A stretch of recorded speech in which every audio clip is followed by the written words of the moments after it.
안녕하세요. 오늘은 2025년 하반기 시장의 큰 흐름, 그러니까 디커플링, 고금리, 또 관세 리스크 같은 변수 속에서 우리가 좀 주목해야 할 점들을 짚어보려고 합니다. 한국경제신문 모닝 루틴 자료를 바탕으로요. 홍콩과 상하이 증시의 좀 다른 움직임부터 시작해서 미국 소비시장, 국내 기업 상황까지 한번 깊게 파고 들어가 보죠. 이게 그냥 정모 나열이 아니라 실제로 당신의 어떤 비즈니스나 투자 결정에 어떤 의미가 있을지 같이 고민해보는 시간이 됐으면 합니다. 네, 반갑습니다. 첫 번째로 역시 눈에 띄는 건 그 자본시장의 디커플링 현상이에요. 아, 홍콩이랑 상하이 말씀이시죠? 네, 맞습니다. 올해 상반기 보면 홍콩 항생지수는 뭐 20%나 급등했는데 바로 옆에 상하이 CSI 산맥은 거의 제자리 걸음이었거든요. 0.03% 올랐으니까요. 20%대 0.03%요? 와, 차이가 엄청나네요. 네, 이게 그 본토 자금이 한 122조 원 정도가 홍콩 기술주 쪽으로 확 몰려간 결과인데요. 금융위기 이후로는 이 정도 격차는 처음이라고 합니다. 122조 원. 아니, 그럼 이게 그냥 뭐랄까? 싸다고 들어간 단기 자금일까요? 아니면 정말 홍콩 기술주를 다르게 보기 시작한 걸까요? 상하이는 왜 이렇게 힘을 못 썼을까요? 좋은 질문이신데요. 물론 단기 투자 심리도 없진 않겠지만 좀 더 구조적인 이유를 봐야 할 것 같아요. 그러니까 중국 본토는 지금 소비가 좀 부진하고 또 미국과의 무역 갈등 우려가 계속 있잖아요. 네, 그렇죠. 이게 이제 상하이 증시를 좀 짓누르는 동안 상대적으로 홍콩에 상장된 빅테크 기업들은 규제 리스크가 좀 완화되면서 재평가를 받고 있다. 이런 분석이 많습니다. 글로벌 투자자들이 이제 중국 안에서도 좀 옥석 가리기를 하고 있다. 이렇게 볼 수 있겠죠. 아, 중국 내에서도 선택과 집중이 이루어지고 있다. 네, 그래서 우리 한국 기업들 입장에서도요, 앞으로 뭐 자금 조달이라든지 파트너십 기회를 찾을 때 홍콩 시장의 이런 달라진 위상을 좀 고려해 볼 필요가 있겠습니다. 그렇군요. 중국 내 옥석 가르기라. 오, 근데 이런 흐름이 미국에서도 좀 비슷하게 나타나는 것 같아요. 빅테크 주식이 아니라 할인점, 그 달러 제너럴 주가가 연초 대비 50% 넘게 올랐다고요? 네, 맞아요. 그게 참 흥미로운 지점인데. 이게 그냥 고금리 때문에 사람들이 싼 것만 찾는다, 이렇게 단순하게 볼 문제는 아닌 것 같기도 하고요. 그쵸. 표면적으로 보면 뭐 고금리 때문에 지갑 닫으니까 초저가 소매점이 반사이익을 얻는다. 이게 맞는데요. 근데 조금 더 깊게 보면요. 이게 소비 패턴 자체가 그냥 싼 걸 찾는 걸 넘어서 약간 필수재 중심으로 재편되는 거 아닌가. 이런 구조적인 변화를 좀 읽어야 할 것 같습니다. 아, 필수재 중심의 소비 패턴 변화. 네, 달러 제너럴이 잘 나가는 건 이런 변화에 좀 잘 적응한 결과라고 봐야겠죠? 이게 뭐 우리 한국의 중소소비재 기업들한테도 시사하는 바가 좀 클 것 같아요. 단순히 가격 경쟁력만 내세울 게 아니라 이 필수적인 가치를 어떻게 제공할 거냐, 이걸 좀 고민해야 할 시점인 거죠. 필수적인 가치라. 국내 증시 얘기도 좀 해볼까요? 여기도 비슷한 맥락인 것 같은데 주도 업종 안에서도 종목이 계속 바뀐다고요. 순환매라고 하죠. 네, 맞아요. 그 순환매 흐름이 아주 뚜렷합니다.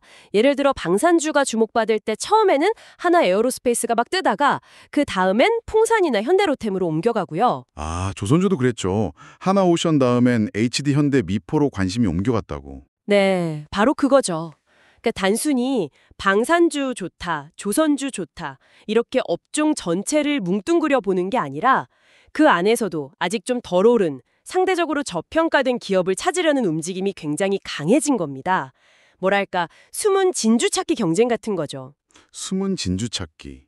그럼 B2B 기업들 같은 경우는 이런 2차 랠리 후보 기업들이랑 뭔가 관계를 미리 만들어 두는 게 좀 중요하겠네요. 그렇죠. 협상 전략 같은 걸 미리 좀 고민해 볼 수 있겠죠. 네.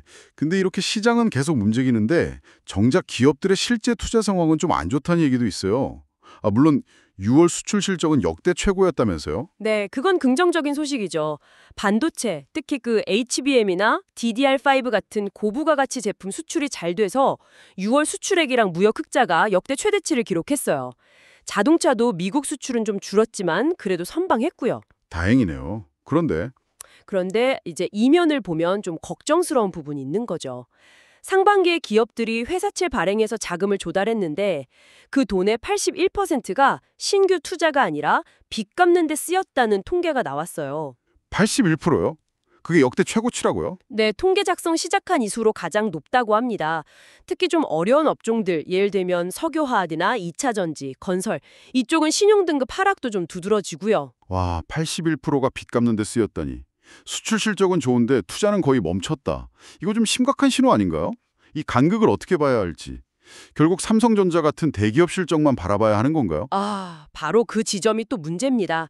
믿었던 삼성전자마저도 2분기 실적이 시장 기대치가 한 6조 7천억 정도였는데 거기에 못 미치는 한 5조 원대에 그칠 수 있다는 어닝 쇼크 우려가 나오고 있거든요. 5조 원인데요. 왜 그렇게 예상치가 낮아진 거죠? 일단 반도체 쪽에서 HBM 공급이 좀 지연된다는 얘기가 있고요. 파운드리 쪽 고객 이탈 가능성 같은 문제도 좀 제기되고 있고 게다가 스마트폰이나 TV 같은 세트 사업 수요도 좀 부진하고요. 이런 게 좀 복합적으로 작용한 것 같습니다. 아, 그럼 이게 단순히 삼성전자만의 문제가 아니라 그 협력사들까지 줄줄이 영향받겠네요. 선분기 발주 같은 거요? 네, 맞습니다. 관련 부품이나 장비 협력사들 실적이나 투자 계획에도 당연히 직접적인 영향을 줄 수밖에 없죠.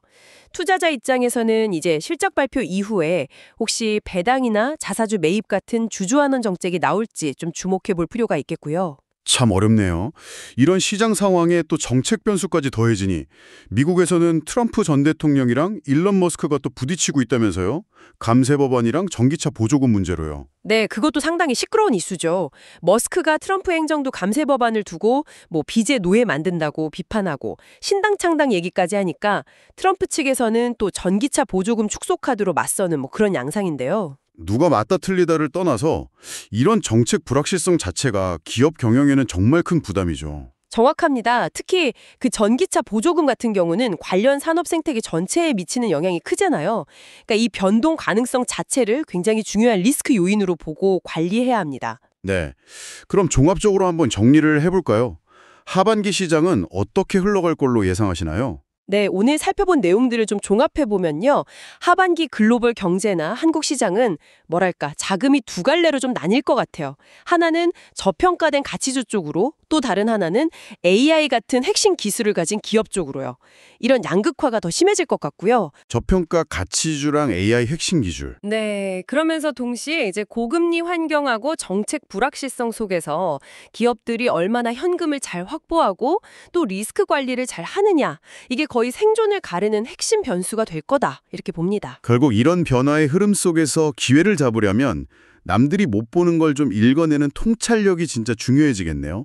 그냥 뉴스 따라가는 게 아니라 그 이면을 보고 점들을 좀 연결하는 능력이요. 맞습니다. 그래서 마지막으로 좀 질문을 하나 던져보고 싶어요. 듣고 계신 당신께요. 네. 이렇게 불확실성의 큰 환경에서 당신이 발견한 숨겨진 기회는 혹시 어디에 있다고 보시나요? 그리고 또 모두가 이렇게 투자를 망설이고 있을 때 진짜 혁신은 과연 어디서 시작될 수 있을까요? 한 번쯤 깊이 고민해 보시면 어떨까 싶습니다. 숨겨진 기회와 진짜 혁신의 시작점. 네, 좋은 질문이네요. 오늘 저희가 준비한 이야기는 여기까지입니다. 다음 시간에 더 유익한 분석으로 찾아뵙겠습니다.